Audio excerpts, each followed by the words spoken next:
কথা তো একটা মনে পড়ছে, এটা কি কইলে চা? আমি না একবার ওয়াজও গেলাম মাওয়ার হেইফারো, পদ্মা নদীর হেইফারো ভাববা। তা আমারে যখন দাওয়াত দিছে পরে আমার যারা বন্ধু বান্ধব অনেকে কয়, হুজুর এটাকে আপনি নতুন না আরো আগে গেছেন? আমি আবার প্রথম যাইতে আসি।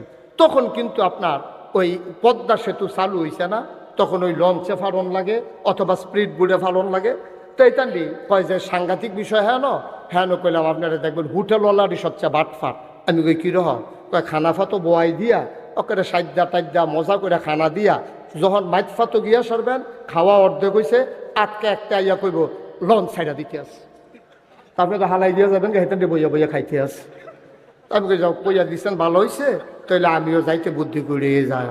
তা আমি যখন গেছি পরে আমারে যেমনে হ্যাঁ ডাকাডাকি করে মনে হয় যেন ফ্রি খাওয়ায়। ভিতরে আসেন সেটা ডাইল ভাত খান, কোনো সমস্যা নাই। মনে হয় যেন ওইটা দাওয়াত খাওয়াইতে আছে আমারে। তো এরকম ডাইকা ডিকা নিয়ে বয়াইছে। ম্যানেজারটা আমার ডাইকা কি চিনছে না চিনছে কইতে পারতাম না, তখন আমার তো পরিচিত নাই। কারণ ওই ইয়ার পরে না আমার সিনারা একটু বাড়ছে। হ্যাঁ ওই ইয়ারা যে কইছিলাম যে হে ইয়ারার পরে না, ইয়ারা কখন যেত না, তোমরা যত কথা কেউ ইয়ারার কখন যেত না হয়। এমনি বড় বিপদে আছি, চিন্তা করছি একটা বুর্খা কিনালাম। তোমরা যা শুরু করছো আমি সাংঘাতিক বিপদে আছি। হয় মার হাবা কয় না রে মালিকাই আসেন আমার কয়, হুজুর আমি নিজে রাতে মাছের মাথাটা ধুইছি, এটা আপনি খান। ইলিশ মাছের মাথা সবচেয়ে বড় মাথা, আপনি মজা করে খান। তা আমি তো জানি যে এটা কারবার কি করে। তা আমিও মাছ লই যাবি, দেন না অসুবিধা নাই, সুবিধা হইলে দেন। তো মাছ টাছ দিয়া সারছে, মাছের মাথা এটার মধ্যে তো কাটা বেশি, ইলিশ মাছের মাথা একটু খাইয়ে সারছি। পরে একটা দৌড় দিয়ে আইয়া সেটা কয়, হুজুর লঞ্চ সাইডা দিতে আছে। আমি কই তৈলে খানা দিয়ে একটা ফ্যাকেটও করে দে। আমি এই লঞ্চ বইয়া বইয়া খায়াম নাকি নাই। আমার আল্লাহ রাব্বুল আলামিন কুরআনুল কারীমে কত সুন্দর করে ওয়াজ করে দিলেন। আল্লাহ বলেন, লা ইন শাকারতুম লা আযীদান্নাকুম। দুনিয়ার মানুষ নিয়ামত পেয়ে যদি শুকরিয়া আদায় করবে, যেই নিয়ামত পেয়ে শুকরিয়া আদায় করবে, শুকরিয়া আদায়ের কারণে ওই নিয়ামত আমার আল্লাহ আরো বহুত গুণে বাড়িয়ে দেবেন। বলেন সুবহানাল্লাহ। আমার আল্লাহ যা বলেন তা করেন নাকি করেন না? কম কম না বেশি বেশি? আমার আছে নাকি নাই? কুরআনুল কারীমে 30 পারায় সূরা বুরুজের শেষ অংশে আল্লাহ কত সুন্দর করে ওয়াজ করে দিলেন। আল্লাহ বলেন, ফাআলুল লিমা ইউরিদ। আমার আল্লাহ এমন আল্লাহ, তার যা মন চায় ওই কাজটাকে আমার আল্লাহ বেশি বেশি করে দেন। বলেন সুবহানাল্লাহ। আল্লাহ দুনিয়ার মানুষের মতো না। দুনিয়ার মানুষ বলে একটা করে আর একটা, ঠিক কিনা? দুনিয়ার মানুষ অসুখে পড়লে একরকম, ভালো হয়ে গেলে আর একরকম, বিপদে পড়লে একরকম, বিপদ দূর হয়ে গেলে আর একরকম। দুনিয়ার মানুষ ক্ষমতায় থাকার সময় একরকম, ক্ষমতা চলে গেলে আর একরকম, ঠিক কিনা? আমাদের আন্দাজ নাই, এই মুখে দিয়ে যাই তাই কইতে থাকে। টেলিভিশনটা খুললেই, পত্রিকাটা খুললেই দেখা যায় খেলা হবে, আছে নাকি নাই? একটা এরকম একটা কথা কইলে সারে, তুমি খেলতা ফারবা কি ফারবা না এটা বুঝ করে কোন লাগে না? হ্যাঁ ওপেন হার্ট সার্জারি ওই হচ্ছে দুইজনে দইরা খেলা করান লাগে, হাতে কয় খেতা হবে। খেলতে পারে, হ্যাঁ খেলতে পারে। ফলাফাইনে যখন মাঠও নামছে তখন হেবাটার আর বিচাইরা পাওয়া যায়। ফলাফাইনে এক সেটটা গোল দিতে দিতে দড়ি গিটটাইয়া শেষ, খেলা আর শেষ হয় না, ঠিক কিনা কম? মুসলমান মন দিয়ে শোনো, আমাদের মানুষগুলো ক্ষমতায় থাকতে একরকম, ক্ষমতা চলে গেলে আর একরকম, ঠিক কিনা? আল্লাহ তাবারক ওয়া তাআলা তিনি যা বলেন তিনি তাই করে দেন, তিনি ওয়াদা খেলাফ করেন না। ওয়াদা খেলাফ করা আমার আল্লাহর জন্য শোভা পায় না, ঠিক কিনা? তিনি নিজেই নিজের ব্যাপারে ওয়াজ করে দিলেন। আল্লাহ বলেন, ইন্নাকা লা তুখলিফুল মিআদ। আমার আল্লাহ এমন আল্লাহ, তিনি যা ওয়াদা করেন, ওয়াদার খেলাফ করা আমার আল্লাহর জন্য শোভা পায় না, ঠিক কিনা? এই আল্লাহ আছেন নাকি নাই? ছিলেন নাকি ছিলেন না? থাকবেন নাকি থাকবেন না? আমার এই আল্লাহ কয়জন?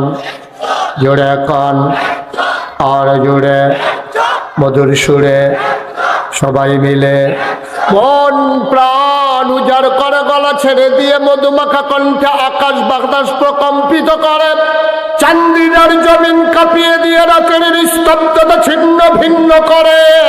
চলো ওই আল্লাহকে সবাই মিলে একটা ডাক দেয়, আল্লাহ।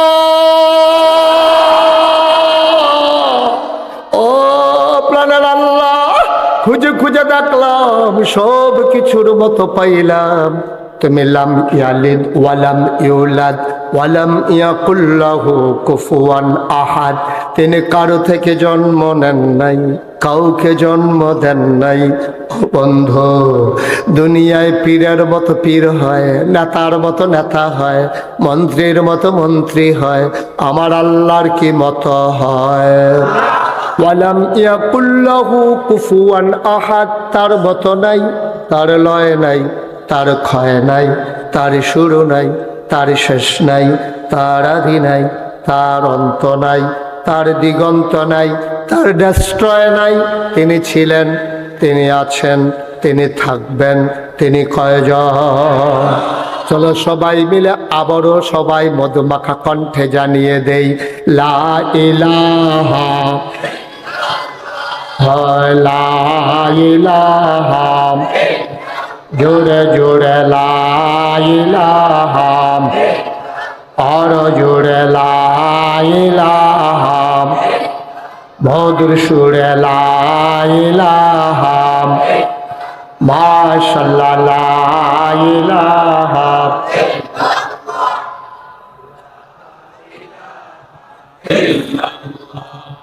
লা ইলাহা ইলাহা ইল্লাল্লাহু মুহাম্মাদুর রাসূল সাল্লাল্লাহু আলাইহি ওয়াসাল্লাম। সবাই পড়েন আলহামদুলিল্লাহ।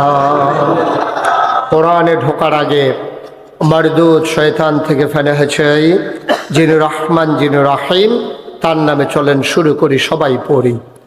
আউযু বিল্লাহি মিনাশ শাইতানির রাজিম।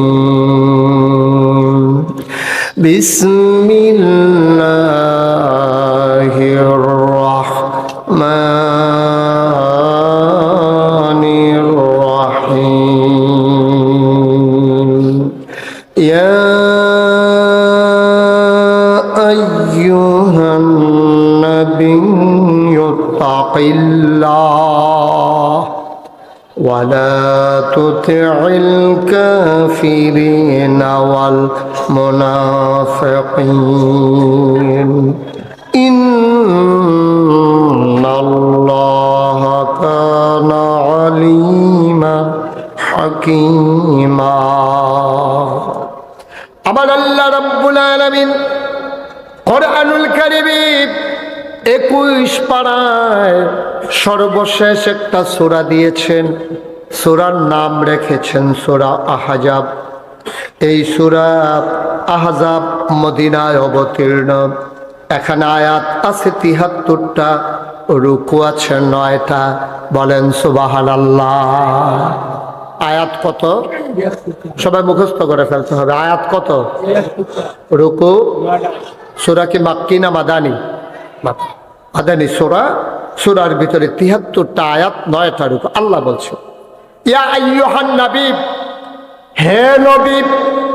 আল্লাহ নবীকে ডাকলেন, বললেন, হে নবী, মুফাসসিরিন কিরাম ঐকমত্য পোষণ করেছেন, যদিও নবীকে ডেকেছেন, কিন্তু এই শুধু নবী এখানে এই আল্লাহর ডাকের আওতায় না, এখানে নবীর যত উম্মত, যত দুনিয়ার মানুষ, কিয়ামত পর্যন্ত যারা আসবে, কোরআনের প্রতিটি আয়াত, প্রতিটি বাণী, যেটা আমাদের জন্য হচ্ছে শিক্ষা।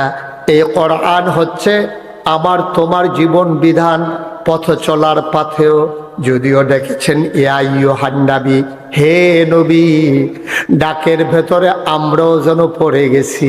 বলেন আলহামদুলিল্লাহ। আল্লাহ বললেন, ইয়া আইয়ুহান নবী, হে নবী, ইত্তাকিল্লাহ, আপনি ভয় পাবেন শুধুমাত্র, কেবলমাত্র, একমাত্র আল্লাহকে। সুবহানাল্লাহ বলবেন না? ভয় পাবেন কাকে? কথা কয় না, ভয় পাবেন কাকে? এই কথা ডাকে ডেকে ডেকে আল্লাহ বলতেছেন নবীকেও, নবী, আপনার কাছে অনেক কিছু আসবে, আপনার বিরুদ্ধে টিটকারি হবে, মস্কারা হবে, আপনার বিরুদ্ধে মামলা হবে, হামলা হবে, জেলখানায় থাকা লাগবে, আপনারে মানুষগুলো মস্কারা করবে, আপনার মৃত্যুর জন্য তারা ফাঁদ পাতবে, আপনাকে অযথা তারা হয়রানি করবে, আপনার কথাগুলো নিয়ে তারা ট্রল করবে, তারা টিকটক করবে, আপনার কথাগুলো নিয়ে তারা তামাশা করবে, মস্কারা করবে, আপনাকে ভয় দেখাতে চাইবে নানানভাবে, নানান শ্রেণী। ইত্তাকিল্লাহ, আপনি মনে রাখবেন, আমি আল্লাহ আপনাকে বলছি, আপনি কাউকে, ওই প্রশাসন বলেন, ওই যান্ত্রিক, এই আপনার যারা ক্ষমতার মসনদে আছে ওরা বলেন, প্রশাসন বলেন, র্যাব, গোয়েন্দা, কর্মকর্তা, কর্মচারী, যত ধরনের প্রভাবশালী, ক্ষমতাশালী, এলাকার সর্দার, পুঁজিপতি, রাষ্ট্রপতি, যারাই যেখানে ক্ষমতাসীন থাকুক, আপনি মনে রাখবেন, কাউকে আপনি ভয় করবেন না, কুছ পারোয়া নেহি, আপনি ভয় করবেন শুধুমাত্র, কেবলমাত্র, একমাত্র আমার আল্লাহকে। ঠিক কিনা বলেন? মুসলমান, কাউকে ভয় করা যাবে না, ভয় করলে ঈমান নিয়ে কবরে যাওয়া যাবে না। আজকে যদি আমি এখন সুদের বিরুদ্ধে কথা বলি, এই এলাকায় যারা সুদখোর, ওরা বলবে হুজুরকে একটা ওয়াজে পারে আর পারে না, আমি পারলেই কি আর না পারলেই কি, আমি যে এত বলতে আছি তারপরও তো আপনি ছাড়েন না, সুদখোর আমার ওয়াজে সন্তুষ্ট হবে না, এইটাই স্বাভাবিক। ঠিক কিনা?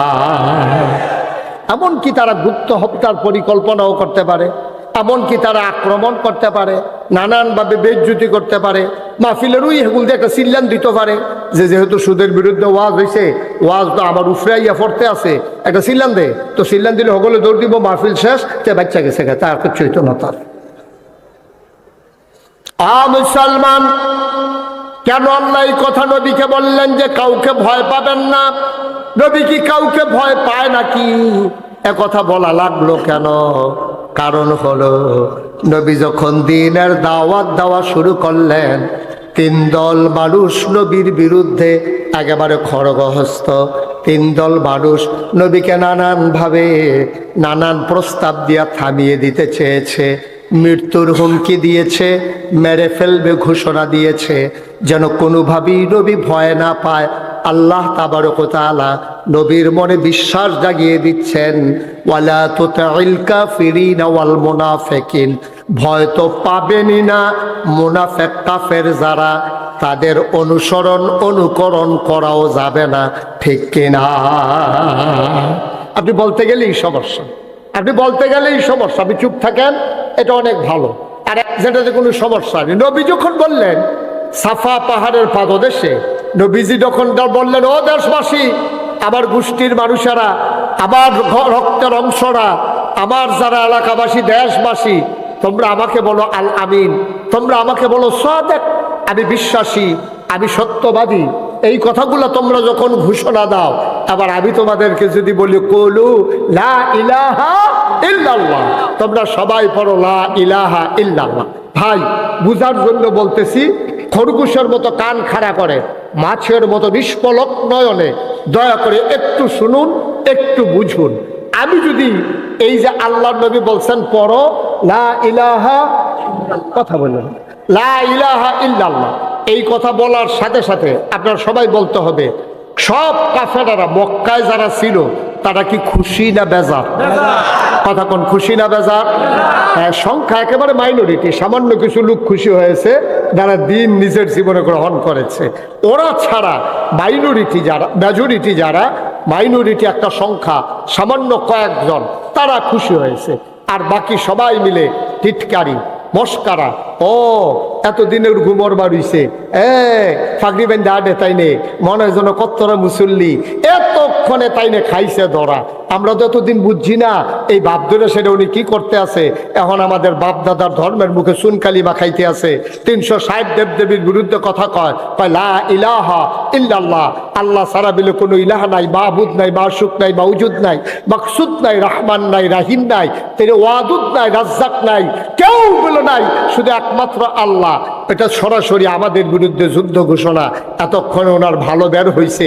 ভাই সত্যি কথা মনে রাখেন, ওই ময়দানটার ভিতরে সামান্য কয়েকজন লোক ছাড়া একজনও নবীকে সমর্থন করে নাই।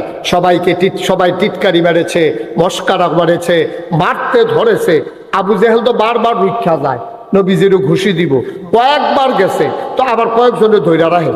তো ঝগড়ার সময় আমরা দেশেও দেখছি লাগলে ধৈর্য রাখে, আমি কই ধৈর্যেন না, দুইজনে যদি লাইন গেলায় প্রথমে দৌড়েন না, প্রথমে সাইডা দিয়ে দুইজনে দুইটা খাইয়া বুঝো ঘুষি কারে কয়, এরপরে ধাক্কাইও দেখবেন ফাটাইতেন না।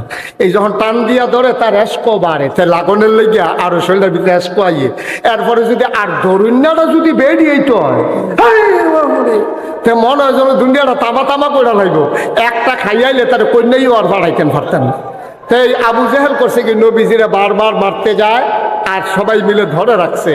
আবার আবু জেহেল আবার ভয়ও পায় যে এখন যদি আমি নবীজির গায়ে আঘাত করি, নবীর চাচা আমির হামজা, নবীর চাচা আবু তালেব, নবীর চাচা আবু লাহাব, নবীর বংশ বনু হাসিম গোত্রের লোকেরা সবাই যারা আছে, আমি মোহাম্মদরে একটা ঘুষি দিলে যদি হগলে ফিরাইয়া একটা করে দেয়, তা আমি দেন একটা ভাগে পড়ে কয়টা? একটার জায়গা তো আর একটা থাকে না, অনেকগুলো তো ফেরে যায়।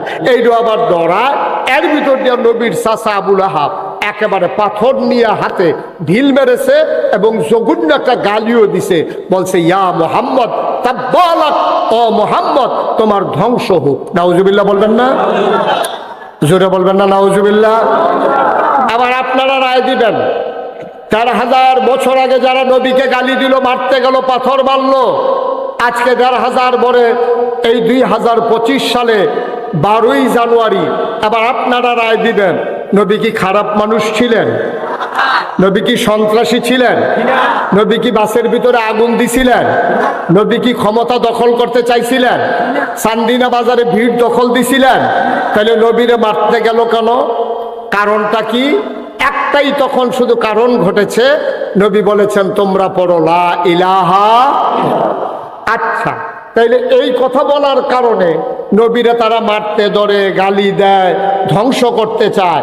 আমি মুশতাক ফয়েজি নাগাইশের পীর সাহেব, আমি যদি এখন জিকির শুরু করি আর ফজর পর্যন্ত লা ইলাহা ইল্লাল্লাহ জিকির করি, সব মানুষ বিরোধিতা করবে দূরের কথা, সবাই এসে আমার এই দেশি মুরগির ডিম সিদ্ধ করে নিয়ে আসবে, মুরগার চাউ ছোট্ট করে বুনা করে সিডারুডি দিয়া যে হুজুরে অনেকক্ষণ ধরে জিকির করতে আছে, বিদেশি কম্বলটা, ফুতের টেহারা, গাছের লাউডা, মাছের মাথাটা, গরুর কলজাড়া সব আইনা নাগাইশের হুজুরের রুমের চতুর্দিক দিয়া, জিকিরের চতুর্পাশ দিয়া এরকম হাদিয়া তোহফা আসতে আছে। আর এলাকার সবাই কইতে আছে, রে হুজুর যে জিকির করে, মনে হয় মাছে জিকির করে, গাছে জিকির করে, আকাশে জিকির করে, বাতাসে জিকির করে, কি সুন্দর জিকির।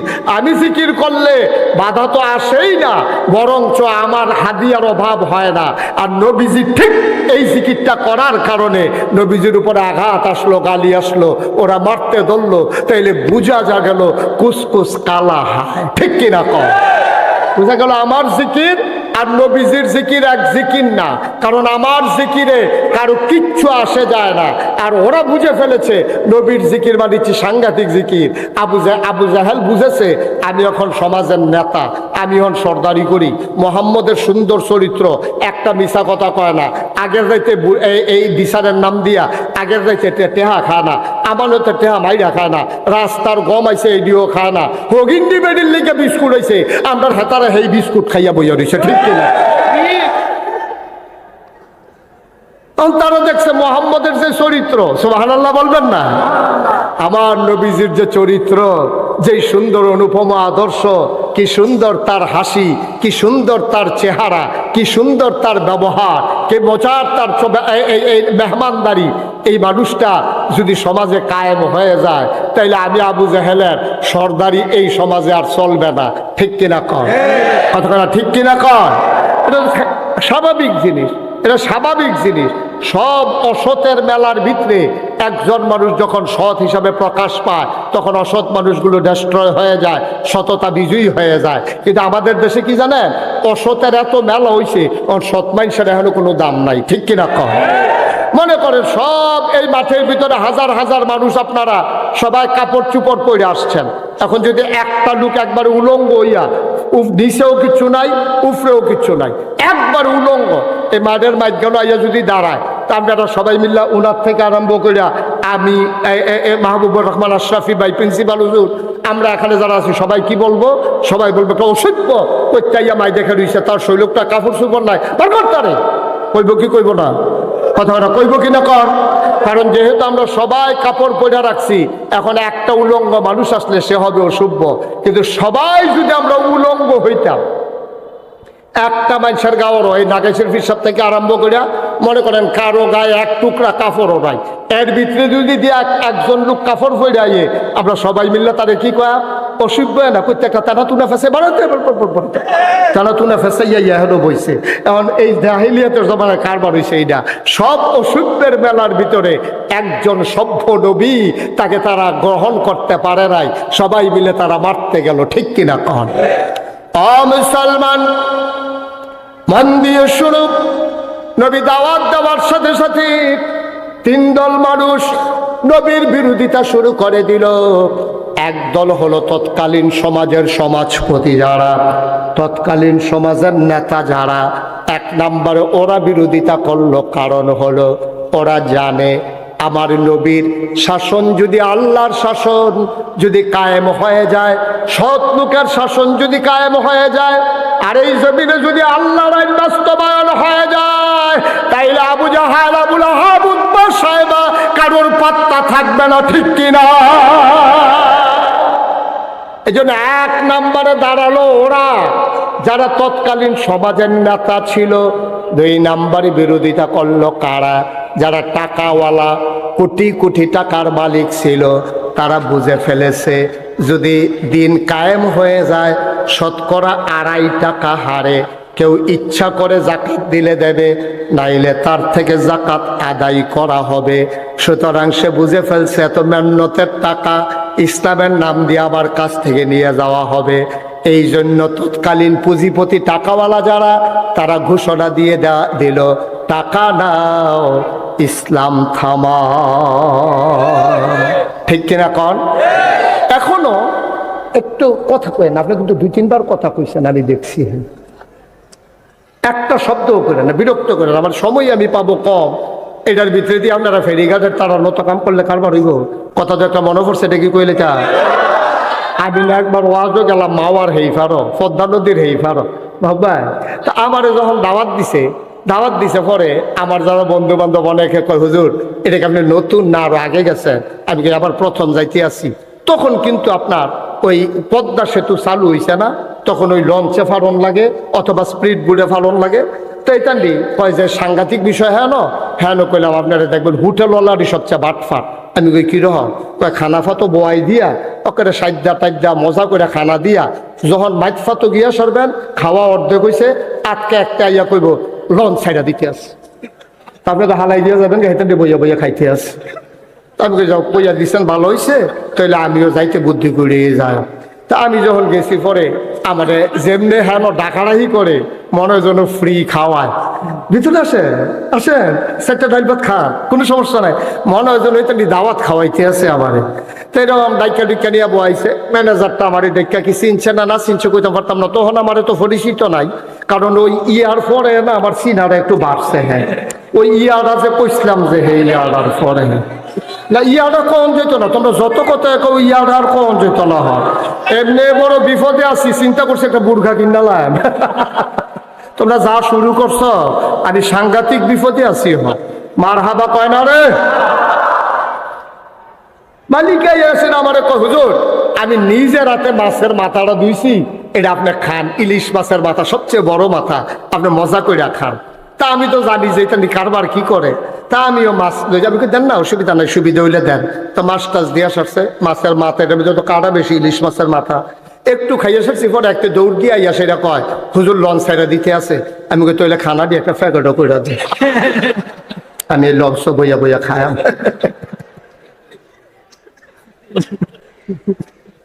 টেনশনের দরকার নাই, দাও দাও, একটু দেরি হইব, তাহলে আমি কই খাইয়ে উঠি। মুসলমান মন দিয়ে শুনো, এক নম্বরে তৎকালীন জমানায় যারা সমাজের নেতা তারা আমার নবীকে বাধা দিল।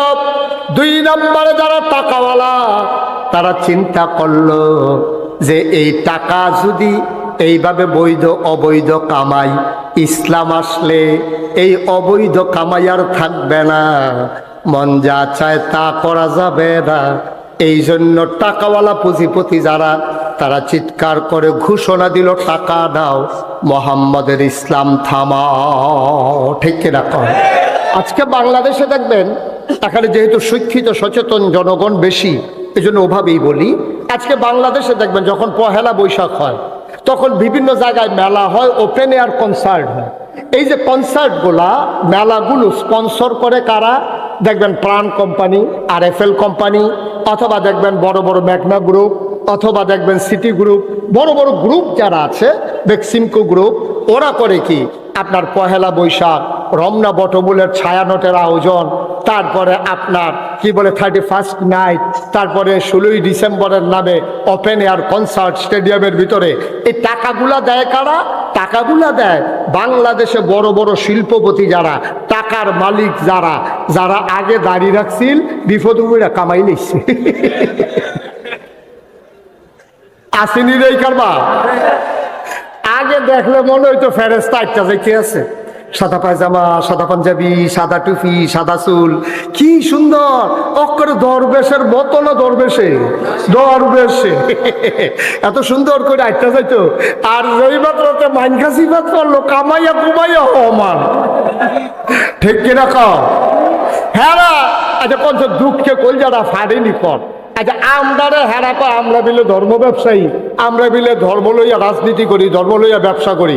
এই যে মাহবুবুর রহমান আশরাফি, উনি যে মাদ্রাসার প্রিন্সিপাল, আচ্ছা ওনারে যদি কয় আপনার গলা ছুরি লাগানোইব, আর না হইলে দাড়ি কামান, উনি কইব দাড়ি কামানো যাইতো না, ছুরি লাগাইলে লাগাও। আমি মুশতাক হয়েছি, আমার যদি 1 কোটি টাকার প্রস্তাব দেয়, 100 কোটি টাকার প্রস্তাব দেয় যে 100 কোটি টাকা দেওয়া হবে, আপনি দাড়িগুলা কামাই ফেলেন, আমার দ্বারা কি সম্ভব? কথা বলা সম্ভব? তাহলে যেই মানুষগুলো কোটি টাকার কাছে হার মানে না, যেই মানুষগুলো গলায় বুকে বন্দুক ধরলে তার ইসলাম থেকে দূরে সরে যেতে চায় না, তারা হয়ে গেছে ধর্ম ব্যবসায়ী। আর যারা রাজনৈতিক ভাবে নিজেকে প্রতিষ্ঠিত করার জন্য সুরত ধারণ করে ইসলামের, সিরত হলো শয়তানের, ওরাও ধর্ম ব্যবসায়ী না, আমরা ধর্ম ব্যবসায়ী, ওরাই হচ্ছে প্রকৃত ধর্ম ব্যবসায়ী। ঠিক কিনা বলো?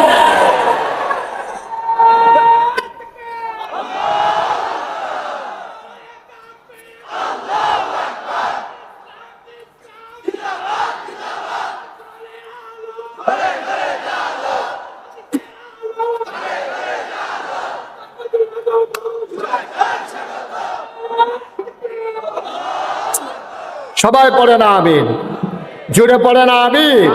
তাহলে রেজাল্ট কি দাঁড়ালো? রেজাল্ট দাঁড়ালো আল্লাহ তাবারক ওয়া তাআলা ১৫০০ বছর আগেই জানতেন এই কারবার যে হবে। তোমরা সুরত ধরবা একরকম, সিরত নেবা আরেক রকম। এজন্য আল্লাহ বলছেন ওয়ালা তুতিল কাফিরিন ওয়াল মুনাফিকিন, কাফের মুনাফিকদের অনুকরণ করা যাবে না, যাবে না, যাবে না। ঠিক কিনা কও? এই পথে আমরা যেদিন এসেছি, যেদিন আল্লাহকে আল্লাহ বলে মেনে নিয়েছি, নবীকে নবী বলে মেনে নিয়েছি, যেদিন বিশ্বাস করেছি এই জীবন থেকে একদিন হারিয়ে যাওয়া লাগবে, আর ওই জীবনটা শুধু যেমন তেমন জীবন না, সেখানেই হবে আসল ফায়সালা। সেই দিন থেকে দৃঢ় মনোবল নিয়ে, অটল পাহাড়ের মতো অবিচল আস্থা নিয়ে আমরা বিশ্বাস রেখে এগিয়ে যাচ্ছি। এই পথে চলতে গেলে এ পথ কখনো কুসুমাস্তীর্ণ নয়, এ পথ কণ্টকাকীর্ণ। এ পথে চলতে গেলে কাটার আঘাতে রক্তাক্ত হওয়া লাগবে, রঞ্জিত হবে পিচ ডালা পথ। এটা জেনে জেনেই আমরা এ পথে এসেছি। আমরা জানি এ পথে আসতে গেলে মামলা হবে, হামলা হবে, জেল জুলুম নির্যাতন হবে, প্রয়োজনে জীবন দেওয়া যাবে, ইমান দেওয়া যাবে না। রাজি আছো কি না? হাত তুলে দেখা।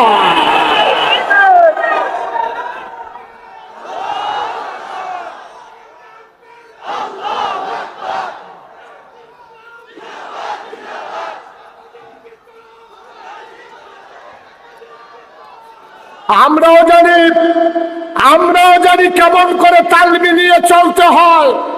আমরাও তাল মিলিয়ে চলতে জানি, কিন্তু আমরা বিশ্বাস করি এই দুনিয়ায় ফুলের মালার কোনো দাম নাই, কবরে যদি হয় জোতার মালা। ঠিক কিনা বলো?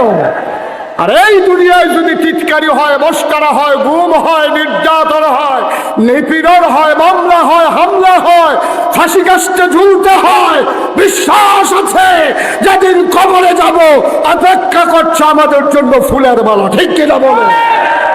সুতরাং দুনিয়ায় ছেলেরা বসাও, তারা চুপ করে বসাও। তা কায়দা ভাইয়া লেছে বালা, সবাই কনা আমিন, জোরে কনা আমিন।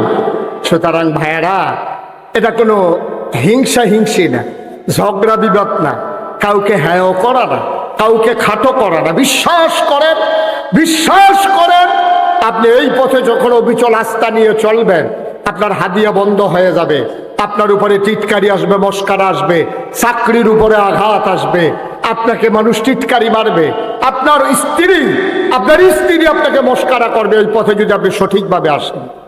আজকে নতুন করে আসেন, দেখবেন আপনার স্ত্রী আপনাকে টিটকারি করে মস্কারা করবে। আপনি দাড়ি রাখেন না, দাড়ি রাখছেন, আপনার স্ত্রী দাড়ির পক্ষে না, দেখবেন আপনার কি আগুন যাইতে আছে ঘরের ভিতরে। আপনি টের পাইছে, যার ঘরে এই আগুন সে টের পাইছে। আপনি হাতে জি কইও লাভ নাই, না কইও লাভ নাই, যার ঘরে এই আগুন। তখন তো দাড়ি রাখছে, তো হুজুরের ওয়াজ শুনে, 5 ওয়াক্ত নামাজ পড়ে, দাড়ি রাখছে, পাঞ্জাবি গাও দেয়, টুপি পাতা দেয়া দেয়, তার বউয়ে কি একটা কারবার চাইতে আছে ঘরটার ভিতরে, একটা আগুন জ্বলতে আছে, এর ভিতরে দিয়া হ্যাঁ তার শালিয়ে ফোন দিছে, আফা কেমন আছো? কই কি এর বালা, নমুনা খারাপ। দুলাভাই কতটা দুলাভাই আছে, মাইয়া তো সিল্লান দিয়া লাগছে, দুলাভাইয়ের কি হয়েছে? কতটা দুলাভাই হুজুর না, দুলাভাই বলে হুজুর হয়ে গেছে গা, দাড়ি রাখলো গেলে, টুপি মাথার দিল গেলে, দুলাভাই এখন হুজুর হয়ে গেছে গা, তাই দুলাভাইয়ে নাই। নাউজুবিল্লাহ কইতেন না, জোরে বলবেন না নাউজুবিল্লাহ। তাইলে বিরোধিতা করলো কয় দল? 1 নম্বরে যারা রাজনৈতিক নেতা, 2 নম্বরে যারা ছিল পুঁজিপতি টাকাওয়ালা। আজকেও বাংলাদেশে ওই যে বললাম পহেলা বৈশাখে 31st নাইটে 16ই ডিসেম্বরের বিজয়ে তারা টাকা দেয়, পয়সা দেয়, কোটি কোটি টাকা কনসার্টে আয়োজন করে, স্পন্সর করে। আজকে চান্দিনা মাহফিল হয়, এখানে কোনো একটা গ্রুপ এসে বলবে না কোরআনের মাহফিল যখন হয় আর আমরা যখন মুসলমান, পুরাটা খরচ আমরা কোম্পানি দিতে চাই, বাংলাদেশে কোনো কোম্পানি আয়োজন করতে রাজি না। ঠিক কিনা? ওরা বেহায়াপনা ছড়ানোর জন্য ওদের টাকা ইনভেস্ট করে, ওরা ইসলামকে ধ্বংস করার জন্যে তারা টাকা ইনভেস্ট করে। যুবক যুবতীর মাঝে অবাধ বিচরণ ছড়িয়ে দেওয়ার জন্যে, বেহায়াপনা অশ্লীলতায় আমার এই যুব সমাজকে ধ্বংস করার জন্যে ওদের যত পায়, তারা ইসলামকে রক্ষা করার জন্য ওদের একটা টাকাও খরচ হয় না। ঠিক কিনা বলেন? 3 নাম্বার কারা বিরোধিতা করলো? আবার আপনারা চমকে উঠবেন, থমকে দাঁড়াবেন, আশ্চর্যান্বিত হয়ে যাবেন। 3 নম্বরে নবীর যারা বিরোধিতা করেছে ওরা হলো তৎকালীন ধর্মগুরু।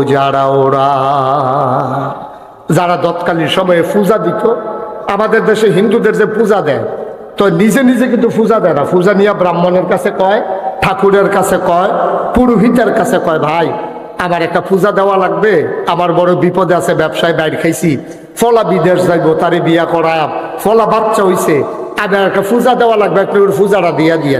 এই কথা বলার পরে তখন পুরোহিত কি কয়, ঠাকুর কি কয়? ঠাকুর কয় 1 ছড়ি কলা লাগবে, 5 কেজি দুধ লাগবে, একটা ধুতি লাগবে, একটা গামছা লাগবে, নতুন একটা ফাতিলা লাগবে, একটা কলস লাগবে, আর একটা খাসি ফাডা, এটা তো ফাডা না, একটা পাঠা লাগবে। এই সবগুলো নিয়ে আসেন, পূজা দেওয়া হবে। খুব ঠান্ডা মাথায় চিন্তা করেন। এখন পূজা দেবে একজন হরিনাথ, হরিনাথে পূজা দিব, গেছে ঠাকুর ব্রাহ্মণের কাছে। ব্রাহ্মণ তারে কইয়া দিছে কি কি লাগবো, কলার ছড়ি লাগবো, দুধ লাগবো, ফাড়া লাগবো, খাসি, তারপরে ধুতি লাগবো, গামছা লাগবো, নতুন ফাইলা লাগবো, নতুন কলস লাগবে। আচ্ছা, এবার পর মনে করেন আজকে থেকে বাংলাদেশে সব পূজা বন্ধ, ইন্ডিয়াতে সব পূজা বন্ধ, তো যারা ধর্মগুরু, যারা ঠাকুর, যারা পুরোহিত, এখন তো তার কাছে আর কেউ পূজা দিতে যায় না। তো পূজা দিতে না গেলে তার কলার ছড়িও শেষ, তার 5 কেজি দুধও শেষ, ফাড়াও শেষ, গামছাও শেষ, তার ধুতিও শেষ, তার নতুন কলসও শেষ, ফাইলাও শেষ। এবার আপনারা এখন এই ব্যবহার কি বাংলাদেশও আছে যে আপনি কইবেন পূজা বন্ধ, আর ব্রাহ্মণ ঠাকুরেরা কইবে কোনো সমস্যা নাই, বন্ধ করে দাও? এটা মেনে নেবে না। তারা চাইবে পূজা চলুক, তাইলে আমাদের ইনকামের পথ খোলা থাকুক। বাংলাদেশও একদল আলেম নামদারি, যারা নবীর কুওয়ারিস, নবীর প্রকৃত ওয়ারিস নয়, যারা জীবন বাজি রেখে নবীর দিনকে আগাই নিতে চায় না, যারা মনে করে এমনি দাওয়াত টাওয়াত খাইয়া হ্যানতে লইয়া সইয়া এই কেউ দোয়া কইরা ফার কইরা দিয়া এইভাবে বিভিন্ন সময়ে বিভিন্ন কাজ কইরা যারা বৈশা বৈশা খায়, শক্ত সামর্থ্য মানুষ থাকার পরেও, এলেম কালাম থাকার পরেও সে একটা গৃহস্থিও করে না, একটা অটোও চালায় না, একটা রিক্সাও চালায় না, একটা ভ্যানও চালায় না, কোনো চাকরিও করে না, কোনো ব্যবসাও করে না, কোনো কৃষিকাজও করে না। যেই মানুষটি বইয়া বইয়া খায়, তারা চিন্তা করছে ইসলাম যদি কায়েম হয়ে যায়, সবাই যদি কাজ করে খাওয়া লাগে, তাইলে তো আমার এই সবই বন্ধ। এই সবই বন্ধের জন্য তৎকালীন জমানায় একদল ধর্মগুরু যারা, তারা নবীর বিরোধিতা করেছে। ঠিক কিনা বলে? আজ এই বাংলাদেশের একদল মুসলমান নামধারী, টুপিদারি, ঢোলাদারি, একদল পাঞ্জাবিওয়ালা মানুষ, তারা দেখা গেছে যে ইসলামের মৌলিক বিষয়ে কথা আসলে তারা নিজেদেরকে ইসলামের বিরোধিতা করা শুরু করে। এবং যখন ওই গণজাগরণ মঞ্চ হয়েছিল, শাহবাগের জমিনে যখন অশ্লীলতা বেহায়াপনা ছড়িয়ে পড়েছিল, তখন এই বাংলাদেশে আলেম নামদারি মানুষগুলোও বলেছে যে আমরা সবচেয়ে বড় পুণ্যের কাজ করেছি, এই বেহায়াপনায় যোগ দিতে পেরেছি। ঠিক কিনা? সবাই বলেন নাউজুবিল্লাহ, জোরে বলেন নাউজুবিল্লাহ। তো বইয়া বইয়া খাওয়ান গেলে মেহনত করে খায় কারা? বইয়া বইয়া খাওয়ান গেলে তো মেহনত করে খাওয়ানোর দরকার নাই। বাংলাদেশে মনে কষ্ট নেবেন না, মনে কষ্ট নেবেন না। হক্কানি পীর মাশায়েখ আছে বলে এখনো বাংলাদেশে মুসলমান টিকে আছে, কিন্তু পীরালির নাম দিয়া একদল যেইভাবে ইসলামটাকে শেষ করে দিয়েছে, একদল, সবাই না, হক্কানি পীর মাশায়েখ আছেন এখনো, কিন্তু পীরালির নাম দিয়া একদল মানুষ এই হগিন্নি বেডি টেহা দেয় খায়, রিক্সাওয়ালা টেহা দেয় খায়, খালি হিকছে এইটা। এমনি আত্রা এমনি থাকে, কেটায় যেন এমনি ঘুরাই দিছিলেন, আবার এমনি হইয়া যাই। ঠিক কিনা কও? কেন আপনার মতো মানুষ, আমি যে মুস্তাক হয়েছি, আমিও তো ফিসাব, আমি মান্য, আমি মাটি কাটলেও তো ডেলি 500 টাকা পাইম। আমি যদি মাটিও কাটি, আমার ডেলি 500 টাকা রুজ দেওয়ান লাগবো। আমি অটো চালাইলেও 1000 টাকা কামাই করতাম পারাম, আমি সিএনজি চালাইলে আমি 1500 টাকা কামাই করতে পারবো। কিন্তু বাংলাদেশে এমন অনেক পীর আছে, 1-2 জন না, শত শত আছে, কোনো কাজ নাই, কোনো কাজ নাই, অর্ধাঙ্গ বিকলাঙ্গ না, পরিপূর্ণ সুস্থ মানুষ, শুধু বৈশা বৈশা খায়, মানুষ দেয় আর হ্যাঁ খায়। এইরকম আছে নাকি নাই? তারে বসান, হ্যাঁ ছেলে বসো, বসো, উডে উডে সিফা দিয়ে বয়ে থাকবো না, আছে নাকি নাই? অথচ দেখেন 1500 বছর আগে আমার নবীজি, আহারে, কেউ যদি প্রমাণ দিতে পারেন যে একদিন তিনি বসে বসে খাইছে, আবার একদিন একজন প্রমাণ দেন, একটা প্রমাণ দেন যে নবী 63 বছরের জিন্দিগিতে একদিন তিনি অসহায়ভাবে শুধু বসে বসে তিনি খাবার দাবার চেয়েছে। ওনার কি হাদিয়া ছিল না? সাহাবারা তো কলজাটা কাটতে দিয়া লাইতে চাইছে, তারা বাড়িঘর দিয়া লাইছে। একদিন আম্মাজান আয়েশার ঘরের ভিতরে একজন আনসার মহিলা আইসা দেখে যে নবীজিরে জিজ্ঞেস করছে, আম্মা, ও আম্মা, নবীজি যে ঘুমায় বিছানাটা আমাকে একটু দেখাবেন, কেমন বিছানায় তিনি ঘুমায়? গিয়া দেখে একটা চট, এক ভাঁজ করা একটা চট, এটা বিছাই রাখছে। এই চটটার উপরে হাত রাইখা মহিলারা কাঁদতেছে, আরে আমরা কত নরম বিছানায় ঘুমাই, আর নবীজির মতো মানুষ এই একটা চটের উপরে ঘুমায়, এই কথাগুলা কাঁদতেছে। বলতেছে আম্মা, ও আম্মা, আমার ঘরে একটা তোষক আছে, উপর দিয়া চামড়া, পেছনে ভেতরে এই এই খেজুর গাছের শোভা দেওয়া, আমরা কি এটা নিয়ে আসবো? আম্মা জান আয়েশা ছোট্ট মানুষ, তিনি খুশি হয়েছেন, তিনি মনে করলেন মজাই হবে, আরাম করে শোয়া যাবে। যখন এটা এটা দেওয়া হলো, ঈদ অবসরে নবীজি ঘরে ঢুকলেন। উনি যখন খাটের উপরে বসলেন, দেখলে একটু নরম নরম লাগতেছে। নবীজি বললেন, এইটা পাইলা কই? কয়েকজন মহিলা হাদিয়া দিয়েছে। আয়েশা, ও আয়েশা, আমার নবীজি আমার উহুদের পাহাড়, আমার আল্লাহ আমাকে উহুদের পাহাড়টা স্বর্ণ বানাই দিতে চাইছিল, আমি এটা রাজি হই নাই, আমি দুনিয়া থেকে ছেড়ে দিয়েছি। সামান্য একটা তুষকের কাছে হার মেনে যাব? ওকে ডেকে তুষকটা ফেরত দিয়ে দাও, আমার তুষক লাগবে না, আমার জন্য এই চটি আমার যথেষ্ট। সুবহানাল্লাহ বললেন না? আল্লাহর নবী শেষ বয়সে একটু বাঁকা হয়ে হাঁটতেন, তিনি একটু কজু হয়ে গিয়েছিলেন, বাঁকা হয়ে গিয়েছিলেন। আম্মা জান আয়েশা কেঁদে কেঁদে বলতেন, নবী গো, আপনার বয়স তো এত বেশি হয় নাই, আপনার বয়স আর কত হইছে, এই বয়স আপনি কেন বাঁকা হয়ে গেছেন? আল্লাহর নবী চোখের পানি ছেড়ে দিলেন, ডাক দেয়া, আয়েশা, ও আয়েশা, তোমাকে বলা হয় নাই খন্দকের যুদ্ধের সময় আমাকে যখন সালমান ফার্সি পরামর্শ দিল যে মদিনার চতুর্পাশ দিয়ে একটা খাল খনন করেন যেন কাফেররা আমাদেরকে আক্রমণ করতে না পারে? আয়েশা গো, ও আয়েশা, খাল খনন করতে গিয়ে আমার সাহাবারা সবাই মাটি কাটতেছিল, পাথর উঠাইতেছিল, বড় একটা পাথর পড়ে গেল, এটা কোনোভাবেই উঠানো যাচ্ছিল না। জোহরের আজান পড়ে গেছে, মানুষগুলো অস্থির হয়ে গেছে, পাথর আর আলগি দেওয়া গেল না, বিরাট পাথর। নবীজির কানে যখন খবর গেল, নবীজি বললেন, সবাই সরো, এই দায়িত্ব আমার উপরে, আমাকে দাও, পাথরটা আমি সরিয়ে দেই। সুবহানাল্লাহ। আল্লাহর নবী পাথরে ধরলেন, তিনি সবাইকে সরিয়ে দিলেন। আল্লাহর নবী পাথর ধরে যেই টান মেরেছেন, রগের ভিতরে টান পড়েছে, কোমরের ভিতরে তিনি ব্যথা পেয়ে ফেললেন। তিনি আস্তে করে সোজা হয়ে দাঁড়াতে গেলেন, একটু বাঁকা হয়ে গেলেন।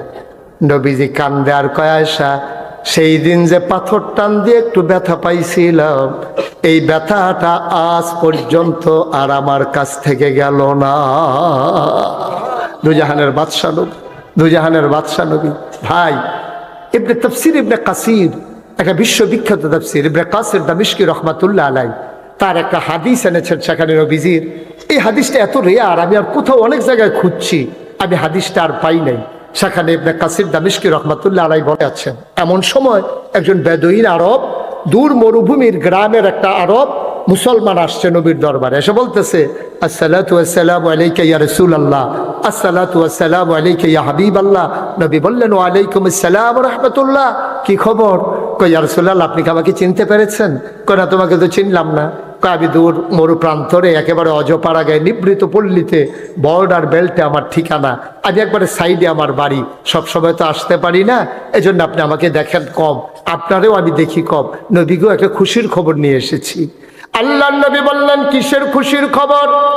ইয়া রাসূলুল্লাহ, ইয়া হাবিবাল্লাহ, আপনি তো আমার রূহানি পিতা, আমার মেয়ে তো আপনার নাতনি, আপনার মেয়ে, আপনার নাতনি বিয়ের উপযুক্ত হয়ে গেছে।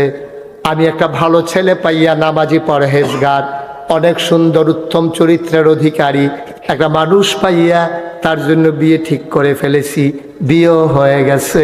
নবী গো, গুস্তাকি মাফ কর দিজিয়ে, বেয়াদবি মাফ করবেন, আমি আপনারে জানাইতে পারি নাই, আমি এসেছি এই জন্যে আপনার নাতিনের বিয়েতে আপনি কি কোনো উপহার দিবেন না? সুবহানাল্লাহ বলবেন না? আপনি সম্পর্কটা দেখছেন, আপনি কি সম্পর্কটা বুঝতে পারতেছেন? কেমন সম্পর্ক থাকলে উম্মতে গিয়া নবীজিরে কয়, ইয়া রাসূলুল্লাহ, আমার ভাইয়ার বিয়া, আপনি কিছু দিতেন না? আপনি পারবেন আপনার নেতারে কইতেন? আপনি পারবেন আপনি ফিস সাহেবরে কইতেন যে হুজুর, সারাটা জীবন তো আপনার ফিসে ঘুরলাম, আমার মেয়ের তো বিয়া, আপনার তো নাতিন, আপনি কি দিবেন হুজুর? এই কথাটা বাংলাদেশে কোনো ফিস সাহেবের কাছে গিয়ে বলা যাবে? বরং ফিস সাহেব আরও আশা আশায় থাকে, নাতিনের যখন বিয়ে হইছে একটা লুঙ্গি আর একটা ছাতি তো নিশ্চিত, ঠিক কিনা কন? ছাতি তো একটা ফাবুয়ে, লুঙ্গিয়াতে কোনো সন্দেহ নাই, পাঞ্জাবির কাপড়ও দিত ফাঁক। যেহেতু আমার নাতিনের বিয়ে হয়েছে, আমি তো এটা ফা না, তাইলে যে জীবনে বাইদে বাইদে দেওয়ান দরকার, তাই না এটার আর খবর নাই। তাই খালি হাদিয়া লইতে ইচ্ছে, আবার মাসালা পা হাদিয়া লোন সুন্নত, অন হাদিয়া লোন যে সুন্নত, এটার লগে লগে যে আছে হাদিয়া দেওয়ানো সুন্নত, এটা তাই বুঝলেই লিস। ঠিক কিনা কন? নাতিনের বিয়ে হয়েছে, ফিরসা হুজুর আপনি কি দিবেন? বাংলাদেশে এই কথাটা কইন না মুরিদ, আর এরকম কথা কনের জায়গা ফিরসা বড় অভাব আছে। ঠিক কিনা কন? খাইতে খাইতে খাইতে খাইতে মুরিদ খালি দুনিয়া ছাড়ায়, বাবা দুনিয়া ছাড়ো, বাবা দুনিয়া ছাড়ো। দুনিয়া ছাড়তে ছাড়তে হেতে সব সাইডা দিছে, আর এবার খেত রাখতে রাখতে এই গ্রাম বাদ দিয়ে এই গ্রামও গেছে। মুরিদ খালি দুনিয়া ছাড়ায়, আর এবারে খালি দুনিয়াটা আঞ্জা দিয়া ধরে। আপনি বললে আপনি জিব্বা কামড় দিয়ে কচ করে খেতে ফেলবেন। আমি এমন একজন পীর সাহেবের নাম জানি, আপনি শুনলে অবাক হয়ে যাবেন। এই যে গত বিএস খতিয়ান হইল, এই লাস্ট যেটা বাংলাদেশের সরকার যে খতিয়ান করতে হইলো, অফিসার এসে এক পীর সাহেবরে জিগাইছে যে হুজুর আপনার জায়গা জমির কাগজপত্রটি লই আইয়েন, আর আপনার কয় ভাই কই বোন কন, আমি এটি ফরায়েজ মতো ভাগ করে দিয়ে দেন। এবারে হাসতে হাসতে কয় আমি আবার বাহির ঘরে একজনে সব দিয়ে আমারে দেন। এবারে কাগজপত্র সব লেখা দিয়া সেরা থানা তো যাইতে পারছে না, ওই পীর সাহেবের বই নাইতে খবর ভাইয়া অফিসার গিয়া মাইক ফটো দইরা বইছে, আপনি যে সব বাইয়েতে লেখা দিছেন, বা আমার দোষ কি, আপনার বাইয়েই তো কইছে আপনারা কেউ নাই। হেবারা আছে একজন, তো হেবারে দিতাম না দ্যাম কারে। এইরকম ফিরসাবো বাংলাদেশও। নাউজুবিল্লাহ কইতেন না? জোরে কইতেন না নাউজুবিল্লাহ? কষ্ট হইতেছে আপনাদের না? এই কয়েক মিনিটের ভিতরে ছেড়ে দিচ্ছি। আল্লাহর নবী বসে আছেন নিথরে নিস্তব্ধ হয়ে। সাহাবাগিয়া কয় ইয়া রাসূলুল্লাহ, ইয়া হাবিবাল্লাহ, আপনার নাতিনের বিয়ে, আপনি কি কোনো উপহার দিবেন না? নবী বিব্রত হয়ে গেলেন, পকেট হাতড়ালেন, একটা পয়সাও পকেটে নাই, ঘরে দেওয়ার মতো কিচ্ছু নাই। নবী এত লজ্জা পাইলেন, চেহারাটা লাল হয়ে গেল, চোখের কোণায় পানি জমে গেল। নবী থেমে যাওয়ার মানুষ না। নবী বললেন, সাহাবা আমার, আগামীকালকে সকাল 11টার দিকে তুমি আইসো। যদি আমি দরজা বন্ধ করে আরাম ফরমাই, তোমার সাথে আমার গোপন সংকেত, তুমি দরজায় ধরে নাড়া দেবা, শিকলে ধরে 3 বার নক করবা, আমি বুঝবো তুমি এসেছো, তোমাকে অনুমতি দেওয়া হলো, আমি এটাকে বেয়াদবি মনে করব না। এই কথা বলে চলে গেলেন সাহাবা। যাওয়ার পথে নবী বললেন, ছোট্ট একটা শিশি আনবা, একটা কাঠি আনবা। শিশি আর কাঠি নিয়ে সাহাবা আসলেন। পরের দিন নবী দরজা বন্ধ করে ঘুমিয়ে আছেন। আস্তে করে 3 বার নাড়া দিলেন, সালাম দিলেন, আসসালাতু আসসালামু আলাইকা ইয়া রাসূলুল্লাহ, আসসালাতু আসসালামু আলাইকা ইয়া হাবিবাল্লাহ। দরজা খুলে দিলেন নবীজি, আহলান সাহলান মারহাবা, মোস্ট ওয়েলকাম, আমার ঘরে তোমারে স্বাগতম। সাহাবা ভেতরে ঢুকলেন। নবীজি বললেন, শিশি আনছো নাকি? কয় জি ইয়া রাসূলুল্লাহ, শিশি এনেছি। এবার সাহাবা কয়, নবী পাঞ্জাবির হাতাটা কোনই পর্যন্ত উঠালেন, 2 পাঞ্জাবির হাতা কোনই পর্যন্ত গুছাইয়া তিনি শক্ত করে এমনভাবে কচলাইতে শুরু করলেন। কচলাইতে কচলাইতে হাত 2টা গরম হয়ে গেল, পশমের গোড়ায় গোড়ায় ঘাম জমে গেল।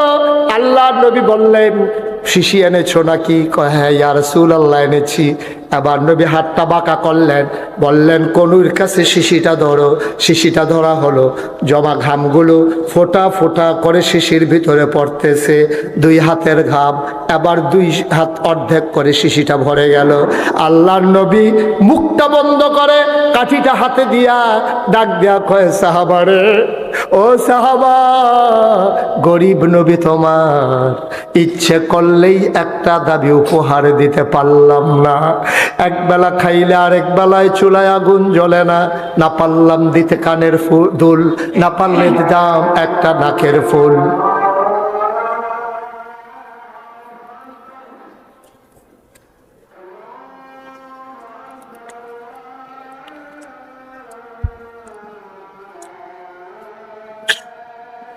একটু বসেন। এই যে, এই ছেলে, মাইটা কালারের গঞ্জি, বসো।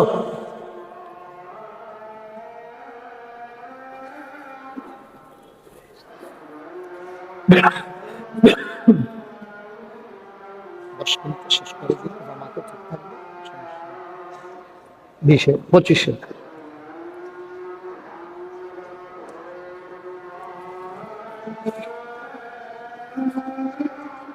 ধন্যবাদ। উঠেন না, আমরা সবাই জামাতে নামাজ পড়বো, একটু বসেন, আমি শেষ করে দেবো। আজানের পরে 15 মিনিট টাইম আছে, আমার মাথায় আছে সব। বসেন।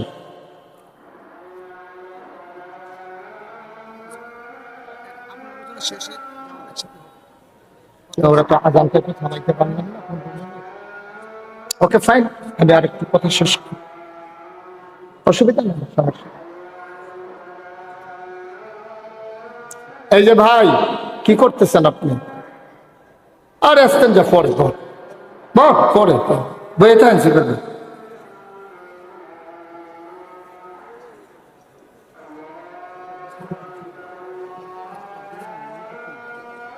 একটাবার দেখছেন তো উনি কই? হ্যাঁ? বারবার ঢুকে দিচ্ছি।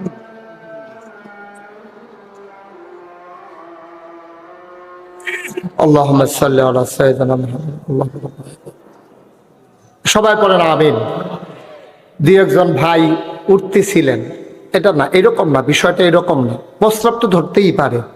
আপনি ঢাকা থেকে বাসে উঠছেন, প্রস্রাব ধরছে, চান্দিনা আসার আগ পর্যন্ত কতবার আপনি কইছেন কন্ট্রাক্টরে কই গেট লক, চাকরি থাকতো না। আপনি এই ফেসাব লই আইয়া পড়ছেন না চান্দিনা, তো মাহফিলও ফেসাব ধরলে করণ লাগবে, এটা কইছে কাটা, একটু বইলেই তো হয়।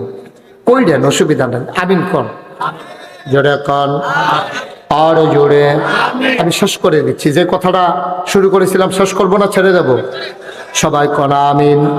বন্ধুরা আমার, ভাইরা আমার, আবার আল্লাহর নবী চোখের পানি ছেড়ে দিয়ে কয়, সাহাবা আমার, তোমার গরিব নবী একবেলা খাইলে আর একবেলা খাবার নাই। একদিন চুলায় আগুন জ্বললে 3 দিন চুলায় আগুন জ্বলে না।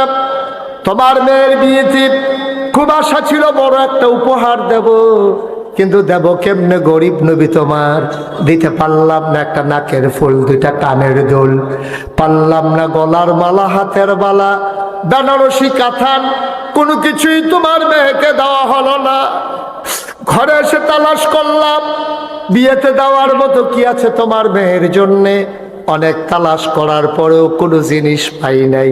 তোমারে কথা দিয়েছি উপহার দেব, বাবা কিচ্ছু দিতে পারলাম না।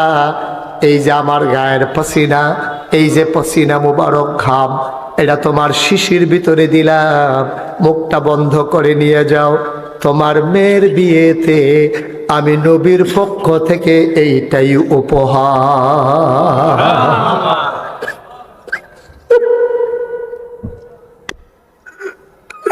কি নবী আমার, এই নবী তোমার আমার নবী, কলিজার ভিতরে মায়ায় ভরা। আল্লাহ কোরআনুল কারীমে কত সুন্দর করে ওয়াজ করে দিলেন, ফাবিমা রাহমাতিন মিনাল্লাহ, ফাবিমা রাহমাতিন মিনাল্লাহি লিনতা লাহুম ওয়ালাউ কুনতা ফাজ্জান গালিজাল কলব لانفضوا من حولك فاعف عنهم واستغفر لهم وشاورهم في الأمر فإذا عزمت فتوكل على الله إن الله يحب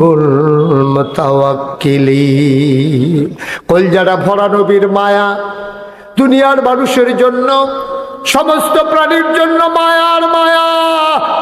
এই নবী বিয়েতে কিচ্ছু দিতে পারলেন না, নিজের গা থেকে ঘাম মুবারক বের করে 1 শিশি ঘাম ওই ওবাদুইন আরবের হাতের ভিতরে দিয়ে কই, এইটাই তোমার মেয়ের বিয়েতে উপহার। সাহাবা মাথা নিচু করে বাড়ির দিকে রওনা করলেন। মেয়েটা বাড়ির আঙ্গিনায় দাঁড়িয়ে আছে, নবী উপহার দেবে, বাবা নিয়ে আসবে। ছোট্ট মেয়ে, একেবারে কিশোরী মেয়ে, মেয়েটার মনে বড় আনন্দ, নিশ্চয়ই নবী ভালো একটা উপহার দেবে।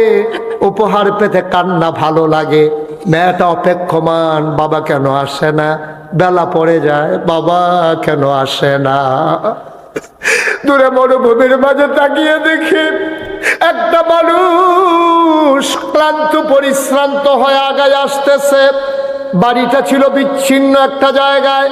মেয়েটা যখন দেখলো, দূর থেকে বুঝলো আব্বা আসতেছে, মেয়েটা দিল দৌড়, মাঠের মাঝামাঝি চলে গেল, বাবাকে জড়িয়ে ধরলো, দেখে হাত খালি। বলে, বাবা আমার বিয়ে থেকে আমার নবীজি কোনো উপহার দেয় নাই, কিচ্ছু কি দেয় নাই আমার নবী। লোকটা কান্দার কয়, হবে তোর ভাগ্য বড় ভালো, তোর প্রথমে আসমানের নিচে জমিনে আর আছে কিনা আমি জানি না, সবচেয়ে দামি উপহারটা তুই পেয়ে গেছস। আব্বা কই উপহার? লুঙ্গির খুঁট থেকে বের করলেন ছোট্ট একটা শিশি। যখন বের করার সাথে সাথে পুরা এলাকাটা সুগন্ধে ভরে গেল। মেয়েটা কয়, বাবা এটা কি? কইটাই তোর বিয়েতে নবীর দেওয়া উপহার। নবী নিজের হাতে ঘাম বের করে তোর জন্য শিশিতে ভরে দিয়ে দিয়েছেন। মেয়েটা খপ করে হাতে নিল, চোখে মুখে লাগালো, বুকে লাগালো, চিৎকার করে কয়, বাবা গোটা পৃথিবীটা যদি নবীজি আমারে দিত আমি এত খুশি হইতাম না, নবীর গায়ের আতর পেয়ে আমি যত খুশি হয়েছি।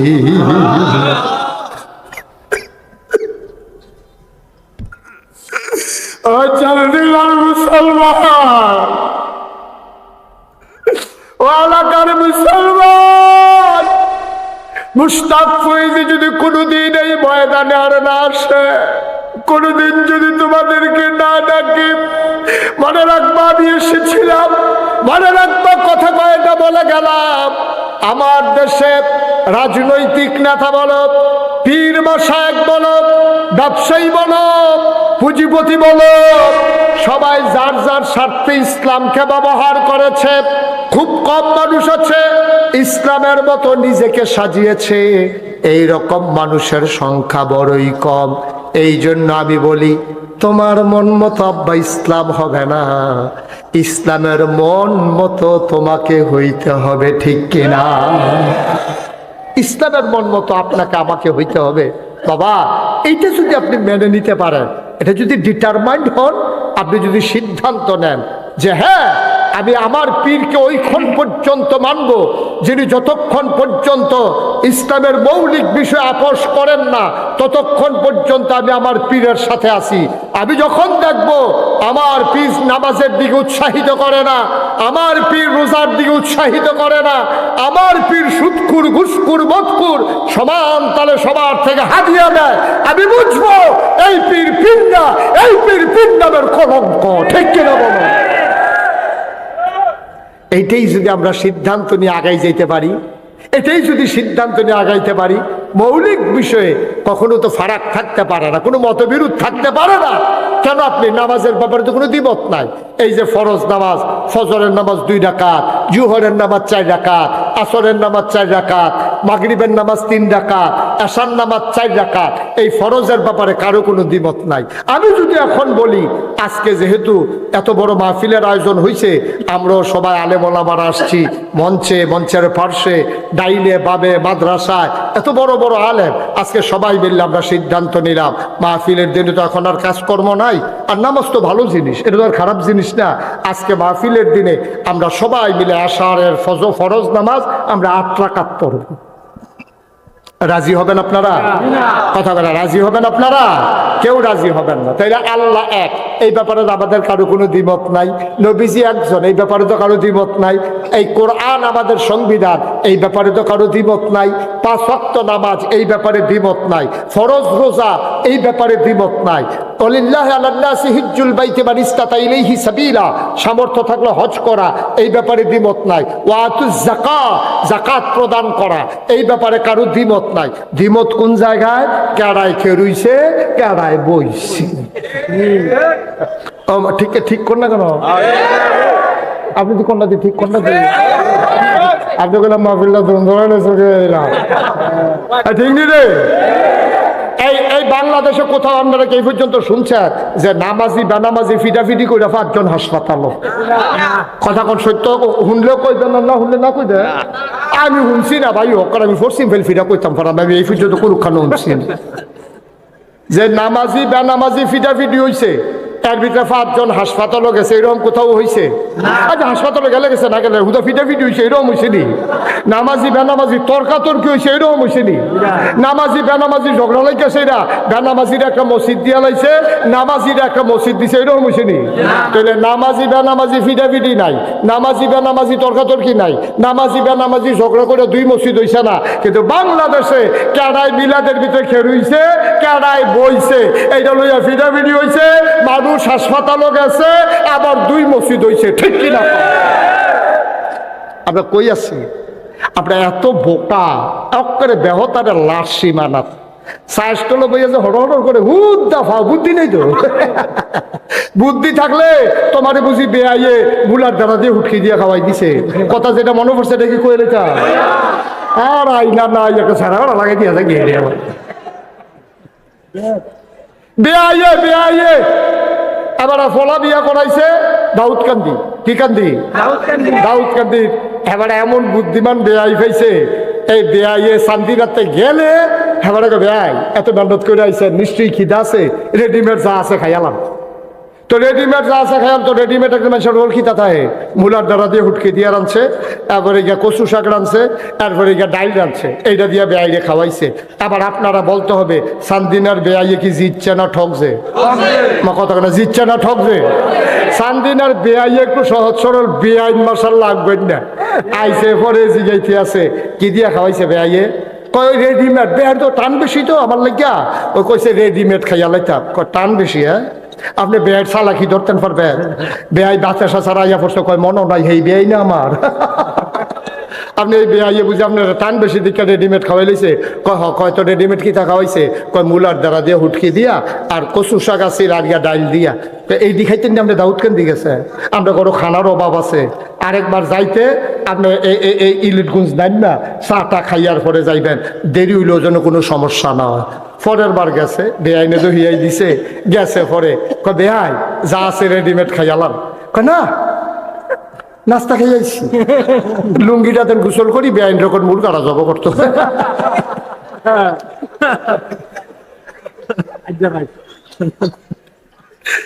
এখন এই দাউদকান্দির বেআইয়ে কি জিতছে না ঠকছে রে? সান্দিনার বেআইয়ে জিতছে। শয়তানে তো খারা আদুব্বুম মুবিন, এটা হলো শয়তানের হেডকোয়ার্টার। হ্যাঁ তো চ্যালেঞ্জ করছে, তোমার বান্দা কেমনে জান্নাতে যায় আমি এটা চাইয়া দিতে আসি। এই কথা কই না শয়তানে, তোমার এটা আকাম কুকামও লাগাই দিছে। ওই বেআইয়ে যেমন মুলার দ্বারা হুটকি দিয়ে খাওয়াই দিছে, শয়তানে তোমার কেডায় দাঁড়াইছে কেডায় দাঁড়াইছে না এই ফেসো হালাই দিয়া তোমার নামাজ কাজা করাইছে, ঠিক কিনা?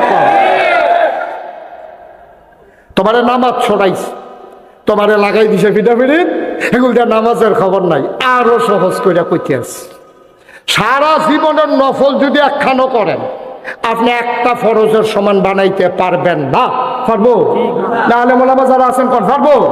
সারা জীবনের নফল একখানো করলো, নফলের জায়গাত নফল, ফরজের জায়গাত ফরজ, সারা জীবনের নফল মিলাইলো একটা ফরজ হইতো না, ঠিক কিনা কও? তো দাউদ এই নোয়াখালীর হুজুর তো তারা আবার সিহন বুদ্ধি বেশি, তারা ডাব খায় বেশি তো আইউডিন বালা।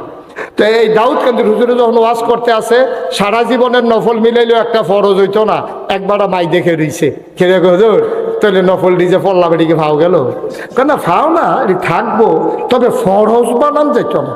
হ্যাঁ বেড়াই খেয়ে হুজুর তারপরেও কুদুর যদি কইয়া দিতেন কয়টা নফল মিলাইলে একটা ফরজ হয়, তাহলে কাম লাগলে বাড়াইয়া কয়টা ফরজ নফল করতাম। হুজুরে কয় জীবনে তো এই প্রশ্ন কেউ করছে না, যে 40 বছর ধরে ওয়াজ করতে আসি কয়টা নফল মিলাইলে একটা ফরজ হয়, এই কথা তো কেউ এই পর্যন্ত জিগাইছে না।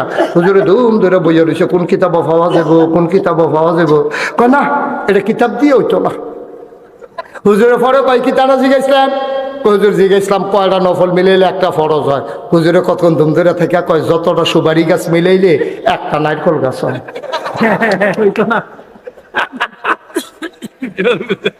1 কোটি সুপারি গাছ মিলাইলে তুমি যেমন একটা নারিকেল গাছ বানাইতে পারবা না, সারা জীবনের নফল মিলাইলে ফজরের একটা সাজদার সমান বানাইতে পারবা না, ঠিক কিনা? তোমার নফল লাগাই দিয়ে ফরজ তরক করাইতে আছে। তুমি দাউদকান্দির বেআইয়ের শখ করো পড়ছ, তোমারে মুলার দ্বারা হুটকি দিয়া দিয়া খাওয়াইতে আছে, তুমি ফানা হইলা মুরগা, তোমারে লাগাই দিছে মুলার দ্বারা দিয়া হুটকি দিয়া। আব্বা তুমি বুঝছো না তোমারে যে কি ধরা খাওয়াইছে। শয়তান নানান সুরতে তোমার কাছে আইয়ে কোন শয়তান করলাম দুই জাতের, এটা আপনারা হুমসান না বোধ হয়, মিনাল জিন্নাতে ওয়ান নাস। শয়তান জিনের ভিতরে আছে, মানুষের ভিতরে আছে। এখন যেতে চুরি করতো আইয়ে জোতা, মসজিদও যেতে চুরি করতো আইয়ে, হাতে কোনো গলার বিদ্যালয়ে হাতা হেনা সুর, হাতে কোনো একটা বাট ফাইরা ভাব ধরে আইয়ে না, হাতেও বিশের একটা পাঞ্জাবি গাও দেয়, হাতেও বিশের একটা টুপি মাথার দেয়। কারণ তে জানে টুপি মাথাত না দিয়া গেলে মানুষের সন্দেহ করে লাইব, পাঞ্জাবি না গাও দিলে সন্দেহ করে লাইব। এর লেগে জোতা চুরেও জোতা চুরির আগে দিয়ে একটা ভাব ধরে। বাংলাদেশও ইমান চুরির আগে একদল ইমান চুর একটা ভাব ধরে, ঠিক কিনা? দেখলে মনে হয় তোমার ফেরেস্তা নাজিল হইছে, কি সুন্দর ফাগড়ি, কি সুন্দর দাড়ি, কি সুন্দর পাঞ্জাবি, মনে হয় তোমার ফেরেস্তা একটা যেটা শয়তানের হেডকোয়ার্টার, ঠিক কিনা?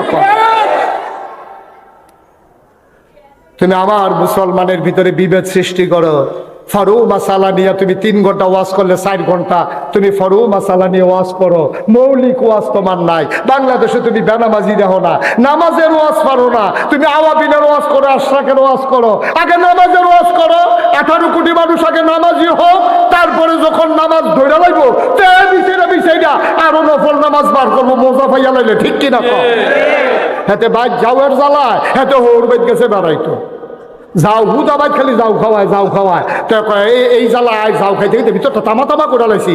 হোর বেদ গিয়ে দিই কুদু সিন্নি টিন্নি খাওয়ান যায়নি, গিয়ে দেখছে যে দিছে যাও, হোর বেদ গেছে পরে শুরু করছে যাও দিয়া। তো যাও দিয়া যখন দিছে তো বাইক যেই যাও এটা জ্বালায় হোর বাই চাইলাম, সেই যাও দিয়ে ভাই হোর বাই তো শুরু হয়েছে, তেমনি ঠেলা দিয়ে কইছে নিহি খায়েঙ্গে। ওই নিহি খায়েঙ্গের লগে যে আঙ্গুলের মধ্যে যে কুতুর লাগছে এটা মুখ দিয়ে দেখে মিডা লাগে। এত মনে মনে কি করে যাও মনে করে ঢালা দিয়ে দিলাম নিয়ে না।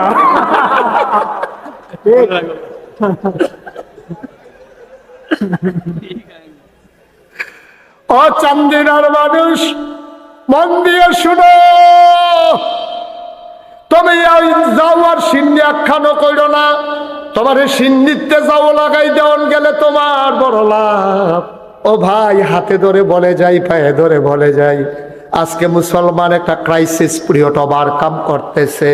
এর ভিতরে দয়া করে বিভেদ সৃষ্টি কইরো না, বিভেদ সৃষ্টি কইরো না, বিভেদ সৃষ্টি কইরো না। মৌলিক বিষয়গুলো সবাই এক হয়ে যাও। আমাদের আল্লাহ কয়জন? নবী, কোরআন, ইসলাম একটা, কেবলা সব আমাদের এক। আমরা কেন দলে দলে আজকে অনেক? ভাই যতদিন তোমরা অনেক থাকবা ততদিন তোমরা মাইর খাবা। সবাই মিলে এক হয়ে যাও, আমার ইসলামের দিকে চোখ তুলে তাকানোর কারো সাহস থাকবে না, ঠিক কিনা? সব মিলে এক হয়ে যাও। আমার মনে আছে, আমি কথার জন্য কথা বলা না, এই 1 বছর ইন্ডিয়ার তারা, খুব খেয়াল করেন সিহন কথা, খেয়াল আছে নি? এই সিহন কথা কইতেছে হন। এক বছর ইন্ডিয়ার তারা, আমরা তারার একটা ধমক দিছি যে তোমরা দেশের গরু ফাড়াইতাম না, বর্ডারে শক্ত চেক হবে, দেখি আবার তোমরা করতে কুরবানি দাও। এই কথা হইন না আমরা ফলাফাইনি, এত শক্ত হইছে, শিক্ষিত ফলাফাই জায়গায় জায়গায় সব ফার্ম করে আলেছে, এগ্রো ফার্ম, অমুকখানো ফার্ম। হ্যাক ফার্মের ভিতরে 100, 200, 150 গরু, হ্যাক গরু কি মাশাল্লাহ। তখন কুরবানি দিয়া সমীক্ষায় দেখা গেল যে গরু আরো উফুরছে। ইন্ডিয়াতে একটা গরু আনন্দ লাগছে না, সব আনা লাগছেন না। একতার এই রেজাল্ট। আমরা যদি এক হয়ে যাই তাইলে পার্শ্ববর্তী দেশগুলা আমাদের দিকে চোখ রাঙানোর সাহস পাবে না। কারণ আমরা যখন অলস হয়েছি হেতারা তখন টিটকারি মারা শিখছে। আপনি যখন বইয়া খাওয়া শিখছেন হেতারা তখন আপনার হুমকি দেয়, ফেস নিবানি, রৌন নিবানি, আইও। ওই যে সুইটটা ফলাফাইনার মতো আর কি, তোরে খেলাত লইতাম না, তুই লজেন বিষর তাকে তোরে খেলাত লইতাম না, এই কারবার আর কি। আরে বাড়া তোরা যে আমরা কুতুর বড় ফেস নেমনি, রৌন নেমনি, আপনি কি ভাগ না নি রে? আগে পেহার ফলে না ফেস দি দেশ, ঠিক কিনা? তো তোমরা যদি মনে করো দিতা না, তো আমরা ফোলাফাইন দিয়ে আবার ওই গরু পালনের মতো শুরু করন লাগবো আর কি। আমার কথা তো তোমরা শুনো না, চান্দিনার তারা যে কথা শুনো দেখবা ইন্ডিয়ার ফেলার চাওয়ানো লাগতো না। আমরা সবাই এখানে যারা আছে, আমি থেকে শুরু করে একেবারে মাহবুবুর রহমান আশরাফি ভাই, এবারে আরো বড় বড় এখন আলেম ওলামা থেকে আরম্ভ করিয়া সবাই মিল্লা আমরা সর্বোচ্চ 24 ঘন্টার ভিতরে মাত্র 1 ঘন্টা জমিনে কাজ করব। আমরা পেঁয়াজ গাছ লাগাবো, আমরা রসুন লাগাবো, আমরা কাঁচা বইচ লাগাবো, ধনিয়া পাতা লাগাবো। তারপরে আমরা কি করব, বাড়ির পিছে যে গাতাটা আছে এটা লেবার লইয়া অথবা জিফুত্রে লইয়া এটারে সুন্দর করে গাতা কইরা কয়টা তেলাপিয়া ফালাই দেবো। তেলাপিয়া আর আম্মারে কয়াম, আমরা যার যার ওয়াইফরে কয়াম যে যার যার উড়ান আছে উড়ানের ফইডার কোনাটা দিয়া কয়টা লাগার দানা কয়টা সয়ের দানা লাগাই দিব। আমরা নেট কিনা দেন, যেহেতু আমরা গৃহস্থী করি না, নেট দিয়া এই লাউ হইব সই হইব, আমরা হ্যানতে আম্মা লাউয়ের ডোকা ফাইরা সই ফাইরা তারপরে ওই তেলাপিয়া মাছ হ্যানতে দইরা তারপরে শহীদ তলেতে কাঁচামরিচ আর এই কি কয় পেঁয়াজ ফুল্লা ফুল্লা কাঁচামরিচ ফাইরা দিয়া ধনিয়া পাতা সিটা দিয়া রে, ঠিক কিনা ক গাতারতে তেলাপিয়া দোনা লাইব, শহীদ তলেতে ফেস লই আইব, কাঁচামরিচ ফাইরা দিয়া ধনিয়া পাতা সিটা দিয়া এরপরে খাসির দানা আমরা যেদিন সই গাছ নামাইব খাসির দানা টাসির দানা নামাইয়া আমরা ফেস শহীদ তলে। তারপরে আমি দেখতাম আগে আমরা ছোটবেলায় আমরা এই রসুন করতো, রসুন বেরিয়েতে চুলের মতো বেনি বানাইয়া ওই তরকের লগে রুয়ার লগে নিয়ে বান, ঠিক রে আম্মাই হ্যানটা নামাইয়া চেঁচা দিয়া এই ডাইল বাগান দিয়া লাইতো। আমরা যদি আবার নিজেরা এই মানুষগুলো এখানে যারা আছি আমরা যদি সবাই মিলে আজকে সিদ্ধান্ত নেই আমাদেরকে আর কাউকে চোখ রাঙ্গাতে দেব না, টিটকারি মস্কারা করতে দেব না। আমরা যদি নিজেরা ফেস করা শুরু করি, নিজেরা রসুন করা শুরু করি, ধন্যবাদ ধন্যবাদ কাঁচামরিচ লাগান শুরু করি, ফিসের গাতাটার মতো করে তেলাপিয়া হালাই রহি, দেখবা যে আমরা স্বয়ং সম্পূর্ণ হয়ে যাব। এরপরে এটি কোনো রাহুন্য জিনিস না, আমারও সাইকা গেলেগা একদিনের তো 2 দিন রাখবা, এরপরে ফসা ধরবো। আমরা যদি না আনি কাডল ফাইকা চললে তারা না খাইয়ে যদি থাকবো, আমরা যদি না আনি তখন তারা কি করবো, ফেস কুনে 1 বছরের আরেক বছর রাহন জানা এটি খাওয়ান লাগবে। আমরা যখন এরপরে আনতাম না, যখন কেউ তো আমরা রয়ে গেলে আমরা রান্নাম কিতা, এরপরে ইন্ডিয়ার তারা কাটা তারের বেড়ার কাছে আইয়া তোমরা ডাক দিব, দুলা ভাই দুগলা ফেস নিয়ে আমরা কয় মিহি খায়েঙ্গে শহীদ তোলে, ঠিক কিনা খাবেন। কথা দেখুন হচ্ছা, কথা দেখুন হচ্ছা, তাহলে ইন্ডিয়ার তারা আমরা ফেস দিয়ে ডর দেখাইতে পারলো না, ঠিক কিনা খাও। আজকে চলো এই 56,000 বর্গ মাইলের বাংলাদেশ, টাকনাফ থেকে তেতুলিয়া, রূপসা থেকে পাথুরিয়া, আবার 18 কোটি মানুষ। আমি হিন্দু বৌদ্ধ খ্রিস্টান বুঝি না, আমি জৈন ফার্সি নিগোষ্ঠীর মানুষ বুঝি না, সবাই মিলে আমরা বাংলাদেশি। যেহেতু এই বাংলাদেশের ভূখণ্ডে বাস করি, এই দেশ আমার দেশ, এই দেশের দিকে যারা চোখ তুলে তাকাবে ওই চোখ জায়গা মতো থাকবে না, ঠিক কিনা বলো।